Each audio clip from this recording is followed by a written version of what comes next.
اللهم صل على سيدنا محمد وعلى آل سيدنا محمد وأصحاب سيدنا محمد وبارك وسلم عليه. أعوذ بالله من الشيطان الرجيم. بسم الله الرحمن الرحيم. يا أيها الذين آمنوا لا تحرموا طيبات ما أحل الله لكم ولا تعتدوا إن الله لا يحب المعتدين. سورۃ المائدہ آیت نمبر 87 سے آگے رکوع نمبر 12 اور 13 انشاءاللہ ان کی مختصر تفہیم اس وقت بیان کی جائے گی انشاءاللہ. ابھی تک جو ہم پڑھ رہے تھے اس میں ہم نے نصارہ کا ذکر پڑھا، ان کے وہ جو رہبان تھے، رہبانیت کا بھی اس میں تذکرہ آ گیا. اب یہاں سے جو اللہ کا ارشاد ہوتا ہے، یا ایھا الذین آمنو، اے ایمان والو، لا تحرموا، تم حرام مت ٹھہراؤ، طیبات، ان پاک چیزوں کو، ما احل اللہ لکم، جنہیں اللہ نے تمہارے لیے حلال کیا. اب ان کا یہ طریقہ تھا کہ انہوں نے بہت ساری چیزیں اپنے اوپر حرام کر دی تھیں، یا بہت کہ وہ ان بھکشوؤں کی طرح، یا جو بہت ساری مذاہب ہیں ان میں اس قسم کی چیزیں ہیں کہ وہ اپنے اوپر مختلف قسم کی سختیاں کر کے اپنے خدا کو خوش کرنے کی کوشش کرتے ہیں. کچھ حلال چیزوں کو حرام ٹھہرا کر، کچھ حلال چیزوں سے دستبردار ہو کر. تو حکم ہوتا ہے کہ تم حرام مت ٹھہراؤ ان پاک چیزوں کو جن کو اللہ تعالیٰ نے تمہارے لیے حلال کیا ہے. اس میں دو چیزیں آتی ہیں، ایک تو تمہارے اختیار میں نہیں ہے حلال حرام، جو اللہ نے حلال کیا بس وہی حلال ہے، تم حلال چیز کو حرام نہیں ٹھہرا سکتے. دوسرا اس میں یہ ہے کہ نبی اکرم صلی اللہ علیہ وسلم کے دور ہی میں کچھ لوگوں نے کہا تھا کہ ہم نکاح نہیں کریں گے، ہمیشہ ایسے ہی رہیں گے، بیویوں کے بارے میں سوچیں گے نہیں، اللہ کی عبادت کریں گے. کچھ لوگوں نے کہا ہم ہمیشہ روزہ رکھیں گے، کچھ لوگوں نے کہا ہم راتوں کو سوئیں گے نہیں، بس عبادت کرتے رہیں گے. جب حضور علیہ السلام نے یہ بات سنی تو آپ نے خطبہ دیا اور ٹوکا کہ ایسی ایسی باتیں ہم نے سنی ہیں، ایسا درست نہیں ہے، یہ میرا طریقہ نہیں ہے. آپ مجھے دیکھو، میں نے نکاح بھی کیے ہیں، میں روزہ بھی رکھتا ہوں اور نہیں بھی رکھتا ہوں، میں رات کو عبادت بھی کرتا ہوں اور سوتا بھی ہوں. تمہارے لیے یہی ہے میری سنت. فمن رغب عن سنتی فلیس منی، جو میری اس سنت سے اعراض کرے وہ مجھ میں سے نہیں ہے. کہ تم نے کہاں سے یہ چیزیں ٹھہرا لی ہیں اپنے لیے؟ تو فرمایا یہاں حکم ہو رہا ہے کہ تم اللہ کی حلال کی ہوئی ان پاک چیزوں کو حرام مت ٹھہراؤ، ولا تعتدوا، اور حد سے آگے نہ بڑھو. وہ اگر آپ ایسا کریں گے آپ حد سے آگے بڑھتے ہیں، تمہارے اختیار ہی میں نہیں ہے. ان اللہ، بے شک اللہ تعالی، لا يحب المعتدین، حد سے بڑھنے والوں کو پسند نہیں کرتا. وَكُلُوا، اور کھاؤ، مما رزقکم اللہ، اس رزق میں سے جو اللہ نے تمہیں عطا کیا ہے، حلالا طیبا، حلال ہو طیب ہو، دونوں چیزیں، حلال بھی ہوں یعنی اللہ نے ان کو حلال ٹھہرایا ہو، اور طیب یعنی پاک ہو، اس میں کسی کا حق ملا ہوا نہ ہو. جیسے بکری حلال ہے لیکن چوری کی نہ ہو، رشوت کی نہ ہو، پھر وہ طیب نہیں رہے گی اگر وہ چوری کی ہوگی، رشوت کی ہوگی. اسی طرح سے حلال بھی ہو طیب بھی ہو.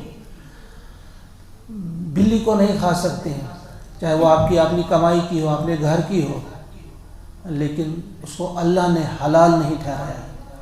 دونوں شرطیں، حلال بھی ہو طیب بھی ہو.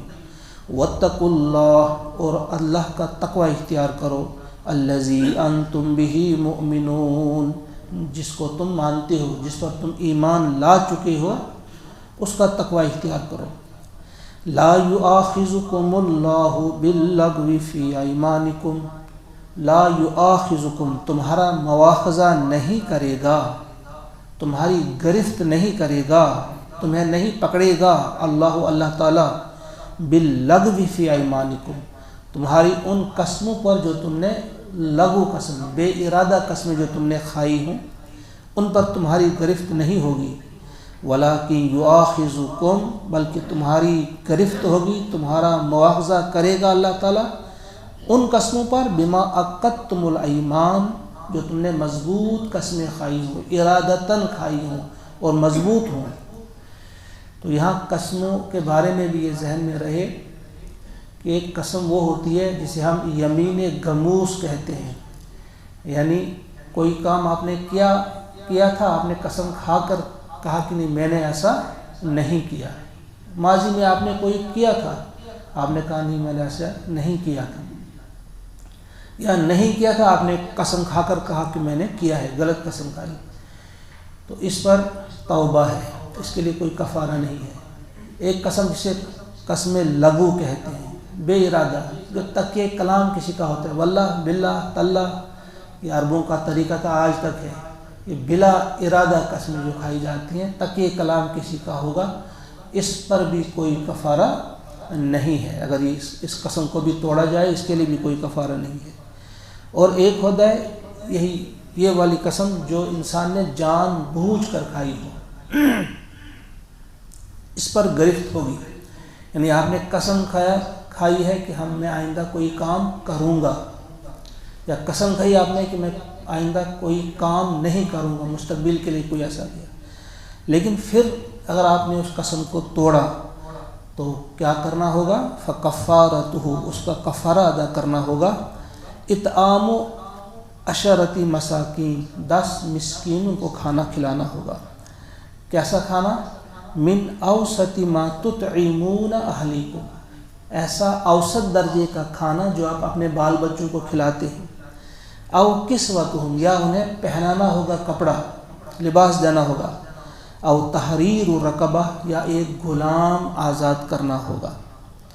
فمن لم یجد، پس جو نہ پائے، یعنی جس کے پاس یہ چیزیں دینے کے لیے نہ ہوں، نہ 10 مسکینوں کو کھانا کھلا سکتا ہو، نہ انہیں کپڑا پہنا سکتا ہو، نہ وہ غلام آزاد کر سکتا ہو، تو پھر وہ کیا کرے؟ فَصِيَامُ 3 ایام، 3 دن کے روزے رکھے۔ اور امام ابو حنیفہ رحمۃ اللہ علیہ کے نزدیک یہ مسلسل رکھنے ہوں گے، کنٹینیو 3 دن کے۔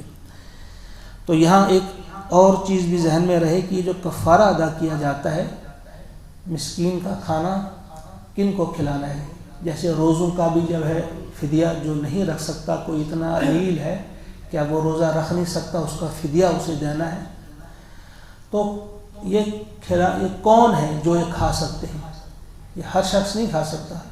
آپ اپنے باپ کو، دادا کو یا اس کے باپ کو نہیں کھلا سکتے، آپ اپنے بیٹے کو، بیٹے کے بیٹے کو، آگے ان کو بھی نہیں کھلا سکتے۔ اور جو سادات ہوں، سادات کو بھی آپ یہ کھانا نہیں کھلا سکتے۔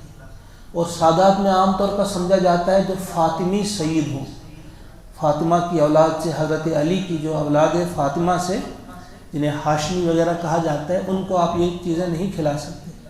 لیکن اتنا ہی نہیں ہے، فاطمی ہی نہیں، اگر حضرت علی رضی اللہ تعالیٰ عنہ کی اولاد ہو اور جو ان کی بیویاں تھیں ان کی اولاد ہو، وہ بھی سادات میں آتے ہیں، ان کو بھی آپ نہیں کھلا سکتے، جن کو ہم علوی کہتے ہیں، حضرت علی کی ہی اولاد ہے لیکن فاطمہ سے نہیں۔ اسی طرح سے آپ کے بھائی ہیں عقیل، ان کی اولاد بھی ان میں شامل ہے سادات میں۔ حضور کے چچا حضرت عباس رضی اللہ تعالیٰ عنہ، ان کی اولاد بھی اس میں شامل ہے، عباسی جو لکھتے ہیں۔ اسی طرح سے آپ کے ایک چاچا تھے حضرت حارث، وہ اسلام انہوں نے قبول نہیں کیا تھا، ان کی اولاد ہے، وہ بھی سادات میں شامل ہیں، ان کو بھی آپ یہ جو نہیں کھلا سکتے، جو کفارے میں آپ دیتے ہیں۔ تو فرمایا ذالک کفارۃ ایمانکم، یہ کفارہ ہے تمہاری قسموں کا، اذا حلفتم، جب تم قسم کھاؤ، واحفظوا، اور حفاظت کرو، ایمانکم، اپنی قسموں کی، یعنی اپنے قسموں کی حفاظت کرو، بلا ضرورت قسمیں نہ کھایا کرو۔ یہ جھوٹے انسان کی پہچان ہوتی ہے جو قسم کھاتا ہے، بات بات پر قسم، اللہ کا نام لے کر قسم کھانا، بے ارادہ بھی کھانا، کسی بھی طور سے کھانا، یہ ٹھیک بات نہیں ہے۔ یہ درست ہے چلو کہ اس کا مواخذہ نہیں ہوگا، جو بلا ارادہ قسم کھائی ہو، لیکن اس کا مطلب یہ نہیں کہ ہم کھاتے جائیں قسم، یہ ایک اچھی بات نہیں ہے۔ فرمایا حفاظت کرو اپنی قسموں کی۔ ایک اس کے معنی یہ بھی ہے کہ اپنی قسمیں پورا کیا کرو۔ ہاں غلط کام کے لیے قسم کھائی تھی، اس کا توڑنا ضروری ہے، یعنی کسی نے کسی ایسی چیز کے لیے قسم کھائی کہ میں فلاں کام کروں گا جو جائز نہ ہو، تو ایسی قسم لازماً توڑنی ہوگی۔ کذالک یبین اللہ لکم، اس طرح سے بیان کرتا ہے اللہ تعالیٰ لکم تمہارے لیے آیات ہی اپنے احکامات، لعلکم تشکرون تاکہ تم شکر گزار بنو۔ یا ایھا الذین آمنوا، اے ایمان والو، انما الخمر والمیسر، بے شک شراب اور جوا، والانصاب اور بت، والازلام اور پانسے کے تیر جو ہوا کرتے ہیں، رجسن یہ ناپاک ہیں، من عمل الشیطان اور یہ شیطانی کام ہے، فاجتنبوہ ان سے بچو، لعلکم تفلحون تاکہ تم فلاح پاؤ۔ یہ تیسرا حکم اب شراب کے بارے میں آیا، قطعاً اسے اب بتایا گیا رجس ہے، یہ 3 ہجری میں یہ حکم نازل ہوا ہے کہ پھر بالکل شراب کے نزدیک کوئی جا نہیں سکتا۔ اس کی ساتھی بیان بھی کیا جا رہا ہے کیوں ایسا ہے۔ انما یرید الشیطان، بے شک چاہتا ہے شیطان، ان یوقع کہ وہ ڈالے، بینکم تمہارے درمیان، عداوت دشمنی، والبغضاء اور بغض بیر، فی الخمر والمیسر شراب اور جوئے کے ذریعے، ویصدکم اور روکے تمہیں، عن ذکر اللہ اللہ کی یاد سے، وعن الصلاۃ اور نماز سے۔ اب دیکھیے کتنی بڑی چیز ہے یہ جو آپسی عداوت ہے، اس سے بچنا، کہ شراب اور جوے کو حرام کرنے کی ایک وجہ یہی بتائی گئی کہ اس کے ذریعے تمہاری درمیان عداوت ہوتی ہے۔ شراب پی کر انسان کو پتہ نہیں ہوتا میں کیا کہہ رہا ہوں، لڑائیاں ہوتی ہیں، جھگڑے ہوتے ہیں۔ جوا ایک شخص جو ہے جیتتا جاتا ہے، دوسرے کو ہراتا ہے، جو ہارنے والے کے دل میں بغض پیدا ہوتا ہے، پھر وہ قتل بھی کبھی کبھی اسے کرتا ہے۔ گویا یہ جو آپسی عداوت ہے، بغض ہے، یہ اتنی ناپاک چیز ہے، گندی چیز ہے کہ ایک وجہ شراب اور جوا حرام کرنے کی یہ بھی بیان کی گئی ہے۔ تو فرمایا جا رہا ہے یہ حرام ہے، ان سے بچو۔ فَهَلْ أَنْتُمْ مُنْتَهُونَ، تو کیا تم اب باز آؤ گے؟ اس میں بڑی ہم یہ کہیں گے ایک قسم کی دھمکی ہے کہ اب بھی تم باز آؤ گے۔ دراصل اس کی وجہ یہ ہے کہ شراب کے بارے میں خصوصاً جب پہلا حکم آیا تھا، یسألونک عن الخمر والمیسر قل فیہما اسم کبیر ومنافع للناس واثمہما اکبر من نفعہما، اس وقت کہا گیا تھا کہ اس کا گناہ فائدے سے زیادہ بڑا ہے، لہذا تمہیں چاہیے تھا کہ اسی وقت رک جاؤ۔ پھر دوسرا حکم آیا، لا تقربوا الصلاۃ وانتم سکارى، نشے کی حالت میں نماز کے قریب نہ جاؤ، اس وقت تمہیں رکنا چاہیے تھا۔ اگر اب بھی تم نہیں رکے تو یہ آخری حکم ہے، تو سنو، فَهَلْ أَنْتُمْ مُنْتَهُونَ، کہ اب تم رکتے ہو، اب تم باز آتے ہو؟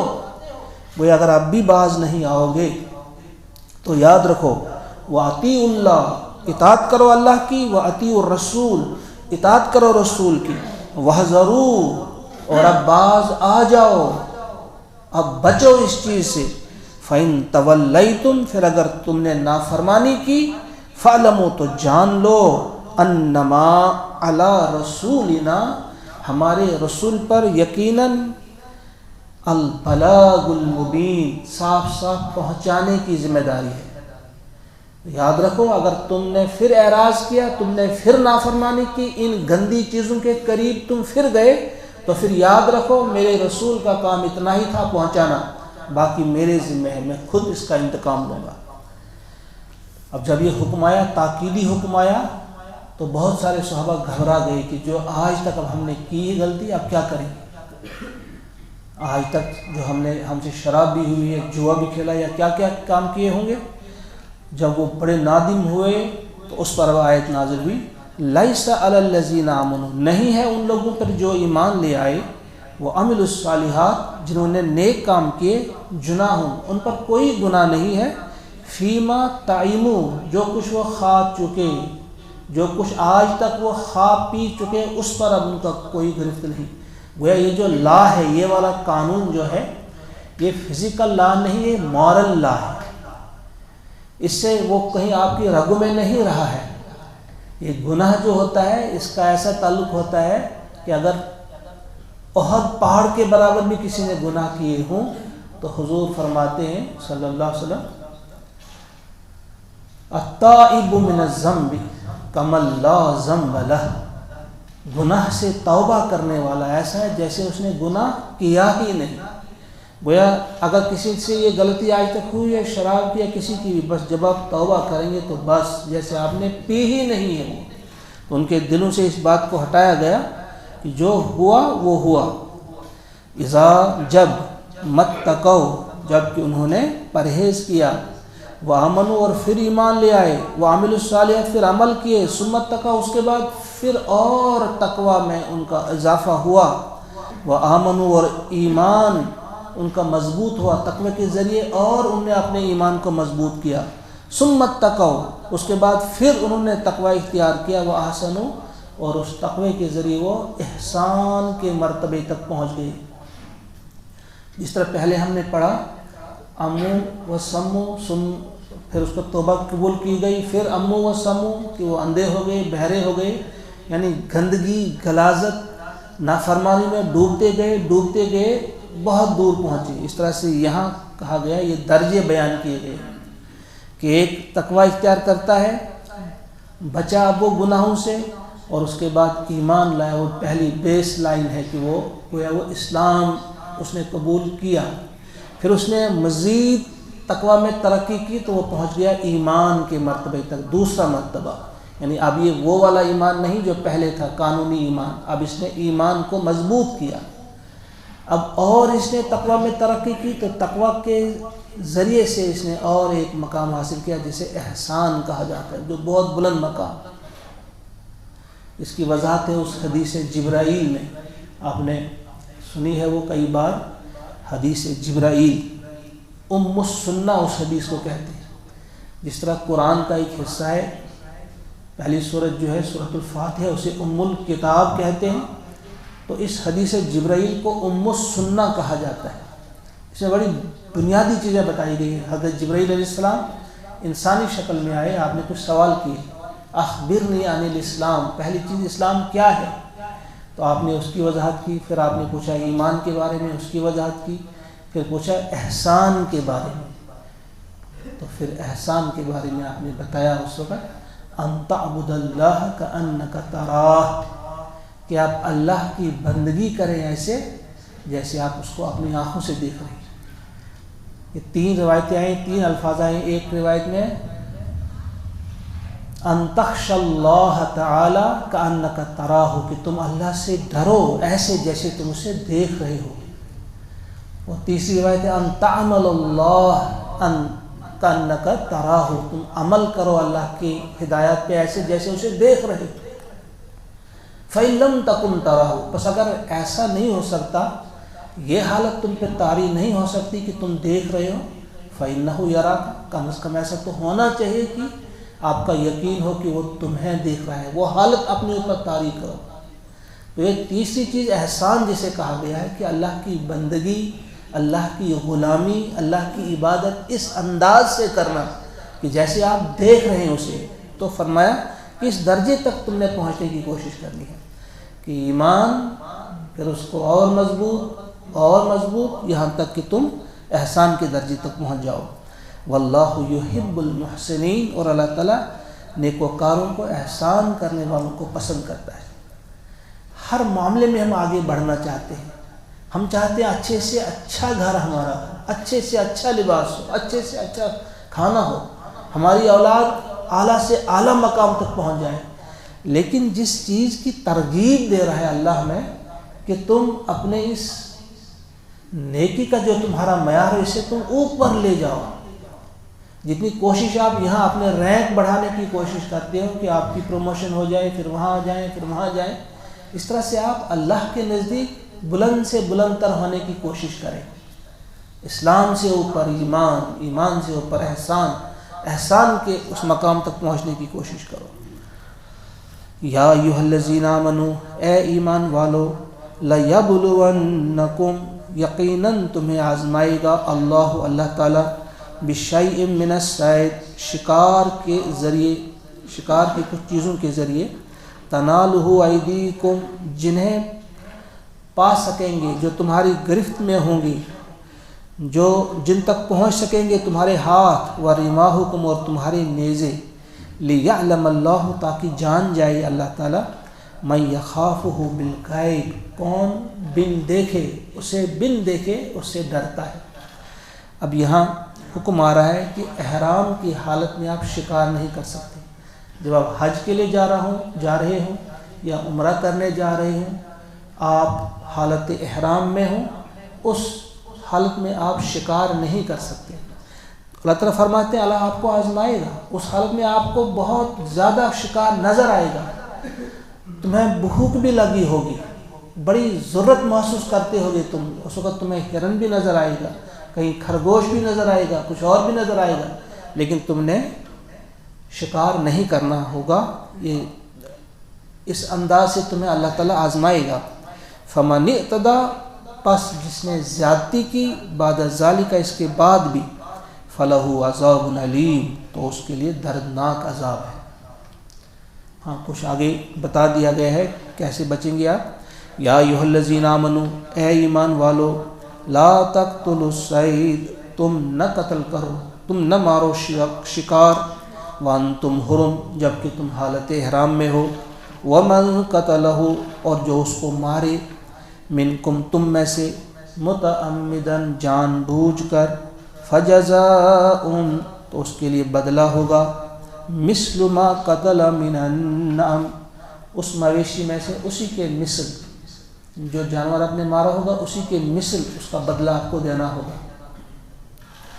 یہاں جو متعمدن آ گئے جان بوجھ کر، تو انجانے میں بھی اگر کیا ہوگا اس کے لیے بھی یہی ہے کہ اگر آپ نے حالت احرام میں شکار کیا، اب آپ کو اس کا مثل دینا ہوگا۔ مثلا اگر آپ نے ہرن شکار کیا، ہرن کی جگہ آپ نے ایک بکری دینی ہوگی۔ اگر آپ نے کوئی جنگلی بکری شکار کی، اس کی عوض بھی بکری دینی ہوگی۔ اگر آپ نے خرگوش کا شکار بھی کیا، اس کی عوض بھی آپ کو بکری دینی ہوگی، اس کی عوض بھی۔ اگر آپ نے نیل گائے کا شکار کیا تو ایک گائے آپ پالتو اس کی جگہ آپ کو دینی ہوگی۔ من النعم یحکم بہ، اور وہ فیصلہ کریں گے، ذوا عدل، دو معتبر انسان، یعنی کتنا جانور ہے یہ، اس کے عوض آپ کیا دیں گے، وہ دو معتبر انسان منکم، تم میں سے جو ہوں گے، وہ اس کا فیصلہ کریں گے۔ ہدین، یہ ہدیہ ہوگا، یہ نیاز ہوگا، یہ نظر جو ہے، بالغ الکعبتی، یہ کعبہ پہنچائی جائے گی، او کفارۃ، یا پھر اگر یہ نہ ملے، جانور کے بدلے آپ کو جانور اس وقت نہیں ملا، تو پھر کفارہ ہوگا، طعام مساکین، چند مسکینوں کا کھانا، چند، یہاں تعداد نہیں بتائی گئی، او عدل ذالک، یا اس کے برابر سیامن، روزے۔ اب یہ کیسے طے کریں گے آپ؟ تو وہ دیکھیں گے وہ جانور، وہی جو دو معتبر انسان ہوں گے، ان کے عوض کیا دینا تھا۔ فرض کرو بکری دینی تھی، پھر بکری کے بارے میں سوچا جائے گا کتنے آدمیوں کا یہ کھانا تھا۔ فرض کرو 20 آدمی کھا سکتے تھے، تو اس لیے اب 20 مسکینوں کو کھانا دینا ہوگا۔ اگر آپ کو بکری نہیں ملی تو آپ نے 20 مسکینوں کا کھانا کھلانا ہوگا۔ اور اگر اتنا نہیں کر سکتے آپ کے پاس ہے نہیں سرمایہ، تو پھر جو روزے رکھنے ہیں وہ بھی پھر 20 روزے رکھنے ہوں گے اسی اعتبار سے۔ یعنی اس جانور کو دیکھ کر اندازہ کرنا ہوگا کتنے آدمیوں کا کھانا، کتنے آدمی اس کو کھا سکتے ہیں، تو اتنے ہی آدمیوں کو کھانا کھلانا، مسکینوں کو کھانا کھلانا اس کا کفارہ ہوگا۔ اور وہ نہیں اس کے پاس میسر ہو تو اتنے ہی دن کے روزے رکھنے ہوں گے۔ یہ ایسا کیوں کیا ہے؟ اللہ تعالیٰ فرماتے ہیں لیذوق، تاکہ وہ چکھے، وبال امرہ، اپنے کیے کی سزا، تاکہ اس نے جو غلطی کی، اللہ کے حکم کو ٹھکرایا ہے، تو اس کی سزا یہ چکھے۔ عفا اللہ، معاف کر دیا اللہ نے، اما سلف، جو پہلے گزر چکا، آج تک کیا ہوا کیا نہیں ہوا اللہ تعالیٰ نے معاف کر دیا۔ ومن عاد، اور جو پھر ایسا کرے، اعادہ کرے، دوبارہ اس نے ایسا کیا، فینتقم اللہ من، تو اللہ ان سے بدلہ لے گا۔ واللہ عزیز ذو انتقام، اور اللہ غالب ہے اور بدلہ لینے والا ہے۔ احل لکم، حلال کیا گیا تمہارے لیے، صید البحر، دریا کا شکار، سمندر کا شکار، سی فوڈ سے آپ کہتے ہیں۔ احرام کی حالت میں آپ سمندری شکار کر سکتے ہیں، مچھلی آپ کھا سکتے ہیں، پکڑ سکتے ہیں، وطعامہ، اس کو کھا بھی سکتے ہیں، متاع لکم، یہ تمہارے لیے فائدہ ہے، وللسیارہ، اور مسافروں کے لیے، وحرم علیکم، اور حرام کیا گیا تم پر، صید البر، خشکی کا شکار، یعنی سمندری شکار، دریائی شکار آپ کر سکتے ہو احرام کی حالت میں بھی، البتہ خشکی کا شکار نہیں کر سکتے، ما دمتم حرما، جب تک تم احرام میں ہو، حالت احرام میں، واتقوا اللہ، اور ڈرو اللہ سے، الذی، وہ جو، الیہ، اس کی طرف، تحشرون، تم جمع کیے جاؤ گے، تم اکٹھے کیے جاؤ گے، اس اللہ سے ڈرو جس کی طرف تم کو ہانکا جائے گا، جس کے پاس تمہیں لے جایا جائے گا۔ جعل اللہ الکعبۃ البیت الحرام، بنایا ہے اللہ نے کعبہ کو بیت الحرام، احترام والا گھر، قیاما للناس، قیام کا باعث ہے لوگوں کے لیے، یعنی اب اس کو احترام، شاعر اللہ کی تعظیم کا حکم ہے کہ آپ کو احترام کرنا ہوگا بیت الحرام کا، خانہ کعبہ کا، والشہر الحرام، حرمت والے جو مہینے ہیں ان کا، والہدیہ، اور قربانی کے جانوروں کا، والقلائد، اور ان جانوروں کا جن کے گلے میں پٹے پڑے ہوں گے، وہ نشانی ہوگی ان میں یہ قربانی کے جانور ہیں۔ یہاں جو کعبہ کو کہا گیا ہے کہ یہ احترام والا گھر ہے، قیام للناس، یہ قیام کا باعث ہے۔ اس کا ایک یہ ہے کہ آپ اس کا احترام کریں گے، کھڑا ہو کر آپ اس کی عبادت، اس کی طرف منہ کر کے عبادت کرتے ہیں، یہ قیام بھی اس سے مراد ہے۔ اور مفسرین نے لکھا ہے کہ اس کا ایک مطلب یہ ہے کہ آپ کا قیام، آپ کی زندگی اس سے وابستہ ہے، جب تک وہ رہے گا تب تک یہ دنیا رہے گی، جس وقت وہ نہ رہے تو دنیا بھی نہیں رہے گی۔ حضور علیہ السلام کی وہ حدیث پاک آپ کو سب کو یاد رکھنی چاہیے کہ ایتھوپیا، وہ فرماتے ہیں کہ ایتھوپیا کا بادشاہ میری نگاہوں میں اس وقت ہے، وہ پتلی ٹانگوں والا، کہ وہ کعبے کو ڈھا رہا ہے اور حضرت اسرافیل سور پھونک رہے ہیں۔ انہوں نے کہا جو ہی اس کعبے کو ڈھایا جائے گا وہ وقت آئے گا تو وہ وقت ہوگا قیامت کا، اس کا پھر دنیا بھی نہیں بچے گی۔ علامہ اقبال نے اسی طرح اشارہ کیا ہے، دنیا کے بت قدوں میں پہلا وہ گھر خدا کا، ہم اس کے پاسباں ہیں وہ پاسباں ہمارا، یعنی وہ ہمارا پاسباں ان دا سینس کہ جب تک وہ ہے ہم بھی ہیں، اس کو ڈھایا جائے گا، جب اس کو گرایا جائے گا تو ہماری بھی موت آ جائے گی۔ تو فرمایا کہ اس بیت الحرام کو جو قیام للناس، قیام کا باعث ہے، کھڑا ہونے کا باعث ہے لوگوں کے لیے، اور شہر الحرام، اور قربانی کے جانور اور پٹے پڑے ہوئے جانور، ان کا آپ نے ان کی تعظیم کرنی ہے، ان کا احترام کرنا ہے۔ ذالک، ایسا اس لیے ہے، لتعلموا، تاکہ تم جان لو، ان اللہ، کہ بے شک اللہ تعالیٰ، یعلم، جانتا ہے، ما فی السماوات و ما فی الارض، جو کچھ ہے آسمانوں میں اور زمین میں، وان اللہ بکل شیء علیم، اور یہ کہ اللہ ہر چیز سے ہر چیز کا جاننے والا ہے، ہر چیز سے باخبر ہے۔ اعلموا، اور جان لو، ان اللہ شدید العقاب، کہ بے شک اللہ سخت سزا دینے والا ہے، وان اللہ غفور الرحیم، اور یہ کہ اللہ بہت مہربان اور بہت ہی بخشنے والا ہے۔ یعنی اگر آپ نے ان چیزوں کا دھیان رکھا، آپ نے ان کا احترام کیا، ان کی تعظیم کی، یہ جو شعائر اللہ ہیں، تو اللہ کو آپ پائیں گے بہت ہی غفور الرحیم۔ لیکن اگر آپ نے گھٹائی کا مظاہرہ کیا، نافرمانی کی، ان کا احترام نہیں کیا، تو پھر آپ اللہ کو پائیں گے شدید العقاب، وہ بہت سخت سزا دینے والا بھی ہے۔ ما علی الرسول الا البلاغ، نہیں ہے رسول پر الا سوائے بلاغ، پہنچا دینے کی، یعنی رسول جو ہم نے بھیجا اس کی ذمہ داری صرف یہ ہے کہ یہ آپ تک پیغام پہنچائے، بتا دے آپ نے کیا کرنا ہے کیا نہیں کرنا ہے، کیا کھانا ہے کیا نہیں کھانا ہے، یہ آپ تک پیغام پہنچا دے گا۔ اس کے بعد اگر آپ نے نافرمانی کی تو اس کی ذمہ داری رسول کی ذمہ داری نہیں بنتی، ان کی غلطی نہیں مانی جائے گی۔ واللہ یعلم، اور اللہ تعالیٰ جانتا ہے، ما تبدون، جو تم ظاہر کرتے ہو، وما تکتمون، اور جو تم چھپاتے ہو۔ اب یہ آخری آیت اس رکوع کی، قل لا یستوی الخبیث، کہہ دیجئے آپ اے نبی صلی اللہ علیہ وسلم، لا یستوی الخبیث والطیب، خبیث اور طیب برابر نہیں، ناپاک اور پاک برابر نہیں۔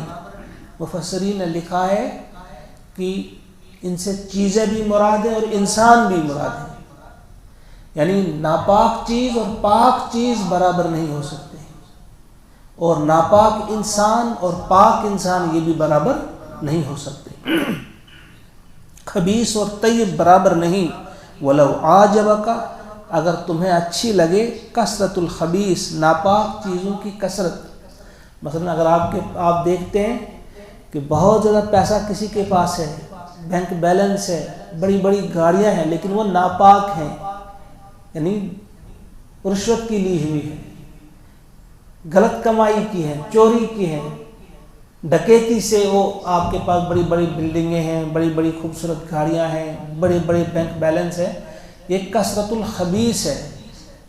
ان کو دیکھ کر آپ کے منہ میں پانی نہیں آنا چاہیے، قطعاً بھی نہیں پانی آنا چاہیے، یہ برابر نہیں۔ اگر آپ کے پاس تھوڑا سا بھی سرمایہ ہے کہ آپ کا دن گزر رہا ہے لیکن وہ پاک ہے، وہ اس سے اعلیٰ، اس سے افضل، اس سے بہتر ہے۔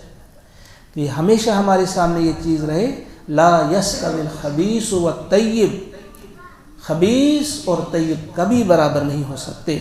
وَلَوْ أَعْجَبَكَ کثرت الخبیث، اگر کثرت خبیث آپ کو زیادہ محبوب لگے، اچھی بات لگے، فَاتَّقُوا اللَّهَ، سو ڈرو اللہ سے، بچو اللہ کی نافرمانی سے۔ یا اولی الالباب، اے عقل والو، لعلکم تفلحون، تاکہ تم فلاح پاؤ، تاکہ تم کامیاب ہو جاؤ۔ اے عقل والو، عقل سے کام لو اور اللہ کی نافرمانی سے بچو، کامیابی حاصل کرو۔ اللہ تعالیٰ مجھے بھی اور آپ کو بھی، ہم سب کو توفیق عطا فرمائے۔ ربنا تقبل منا انک انت السمیع العلیم وتب علینا انک انت التواب الرحیم۔ سبحان ربک رب العزۃ عما یصفون وسلام علی المرسلین والحمد للہ رب العالمین۔